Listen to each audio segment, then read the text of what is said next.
He is Andrew Miller, the Indians pitcher. Been in Major League Baseball for 10 years and was the MVP of the ALCS. Although I got to start out. Well, how much celebrating did you do, Andrew? First of all, congratulations. How much celebrating did you guys do? I think we had a good time. I think that everybody is looking forward to one more. The champagne kind of it hurts a little bit the next day. It stings when you're doing it. The next day, we're not used to drinking that much of it that fast. But I think at the same time, I think we saved up a little energy for the next one. Now, do you believe that you have to wear goggles, or should you just let your body absorb the champagne? Ideally, you get to the goggles. I didn't get to them this time, so like I said, it stings and it's not a lot of fun. And I think it's fun for people that are trying to spray it in your eyes. And I think it's part of the experience. In a sense, you wouldn't trade that for anything. The nickname, The Circumstance, is that catching on? I don't know. I hope not. It's kind of an odd one, but I think the Twitter account for the Indians and some of the writers and whatnot around here had a lot of fun with that. And, I'm just glad we were able to go out there and back it up. The Circumstance. What was do you have another nickname? Not really. You hear Miller Time or something along those lines quite a bit, but, certainly not The Circumstance. That's a new one. Trying to think. Nothing really is stuck in the past. How about the Mild thing, where you're just kind of a calm guy who comes in and takes care of his business instead of the Wild thing? I think that fits in Cleveland a little bit, but I don't know. Maybe Kluber has that one nailed down. I think he's the one that's as even-keeled as anybody we've ever seen, or maybe the Merritt guy that threw for us the other day. But you know what? Nicknames don't really matter. I think if we win at the end of the day, I think you can call us whatever you want. Now, how much do you know about Ryan Merritt?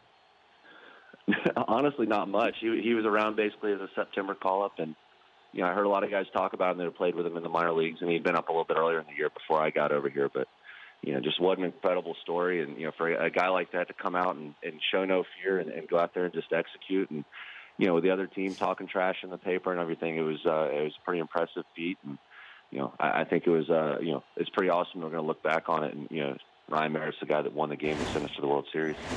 How did you get the news that you had been traded to the Indians? Brian Cashman called me about 8:00 in the morning. We were actually playing Tampa, which is where I live, so it was a chance to kind of sleep in my own bed and enjoy home a little bit.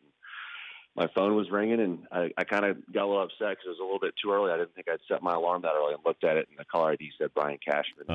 Knowing the date, I knew something was up. And I knew it was a possibility, but that's the reality of the game.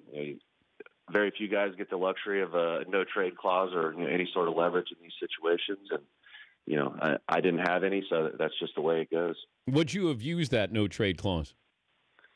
You know what? It's a tough thing to say. I think. At the time, yeah. You want to stay with the Yankees, I'd think. Yeah, I loved my teammates there. There was certainly a comfort level. I signed with the Yankees to be part of that team for a lot of reasons, and a big one was the fact that I had spring training at home in Tampa. I had 3 times a year we get to go play there. And I really, like I said, I loved my teammates. I think that team, had a lot of promise, and it was fun to play there. I liked the city, but you know what? It's hard to say. I think, things happen for a reason. I'm going to the World Series because I got traded. So, in a sense, if I'd known that, I would have absolutely under, no circumstances stopped it. And I think everybody in baseball did everything they could to sign up for a World Series. He's Andrew Miller, The Circumstance, the Indians pitcher, joining us, Dan Patrick Show. Did you used to have a mullet? I don't know if I had a mullet. I had long hair for a little while. I think right now Josh Tomlin's kind of cornered the market on mullets for us. But I had long hair and I had the big beard, but it was never business in the front. It was more just party all around. Who has the worst hair on your team? I don't know. It's going to be hard not to say Tomlin right now. I think he's owning it pretty well. I think he likes it. I don't think he realizes that it looks pretty funny, but. I don't know. It's hard to top a legitimate mullet. I saw where people have brought up the name Charlie Sheen, who, of course, played the Wild Thing in the movie Major League, based on the Cleveland Indians, maybe throw out the first pitch. Where do you stand on Charlie Sheen coming in? Honestly, I haven't heard his name in a while, but I think it'd be great. I think it's an awesome movie, and I think the fans would get a huge reaction out of it. We've had some pretty neat experiences, particularly, all LeBron has to do is show up and, it'll be the loudest ovation, the stadium will get into. But I think it'd be pretty fun to watch. Get him out there in the jersey, the 99, and the glasses with the skull and crossbones. Why not? The problem is Charlie may not leave the mound, though, Andrew. Hey, that'd be fun to watch too. We had a streaker in Toronto, so things that happen like that, they don't seem to phase us, and it'd be a lot of fun. Have you ever had anybody run onto the field and you get nervous about it, or were you aware of the streaker in Toronto? I was actually inside the clubhouse. Cody Allen was pitching, and it was the ninth inning. That was we had to get 3 outs to go to the World Series, and poor Cody's out there trying to calm himself down, and some guy's trying to pull his pants down in right field. But not while I've been on the mound. I've seen it quite a bit. I think it's they've done a pretty good job of phasing out. I think once word gets out that it's going to cost you, I don't know, a couple grand or something to get out of jail and hire a lawyer, that most people tend to shy away from making that move. Your favorite Terry Francona story? I don't know. It's hard to top the fact that, we're pulling our pitcher in the first inning or whatever because he's bleeding, and him and Napoli are looking at the 50-50 in Toronto. I think that he's just so loose. It's always something. He's his ability to, he kind of talks trash. I think, I got a chance to have him in Boston. Watching him communicate with Pedroia is about as good as it gets as well. But, the fact that we're playing ALCS games and trying to find a way to get to the World Series, and him and Napoli are trying to figure out how to buy tickets to the 50-50 is pretty funny. How much was the 50-50 where somebody gets 50% and then the house gets 50%? What was it up to? I think I don't know what the highest was, but I know it got into 6 figures for the take home at, I think for probably all 3 games we were there. So that's I've never been anywhere else like that. I think the 50-50 in Cleveland, it's a big day. If it gets up to $6,000 or $10,000, and that might even be the whole pot. But in Toronto, I think the winners were taking home over $100,000. How's Bauer's finger look? Disgusting, but I think hopefully healing up pretty well, and they're doing everything they can, as you can imagine, to get it back. And we need him. We'd like to have him pitch. He's a really good pitcher. I think he's an interesting character, and we love him for that. But most importantly, we want him to pitch. Did he consider cutting off his pinky?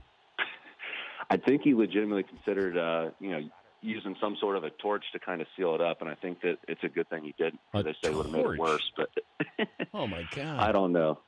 He's like I said, he's a smart guy, but he's a competitor too. I think he would have pitched the other day. I think they just made him come out of the game, and he's not scared, he's not afraid, and he wants to be out there, which is that's what we want. It's been a great story, becoming an overnight success after 10 years in the majors, Andrew, but you've done it. You were great in the ALCS, getting the MVP. Where are you going to put that MVP?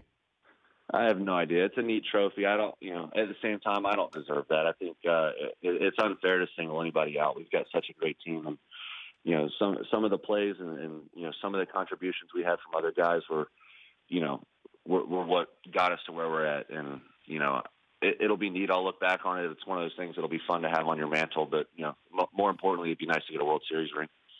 Well, good luck in Game 1 when that starts. You're going to be watching Game 6 of the NLCS? Yeah, no doubt. I think I got some friends still playing, and we want to know where we're going, and maybe do a little bit of scouting. But it's at this point we're certainly interested in what's going on, and I'll watch the games. Well, congrats and good luck. Thank you, Andrew. Of course, thanks, Dan. That's Andrew Miller. The Dan Patrick Show, weekday mornings on Audience.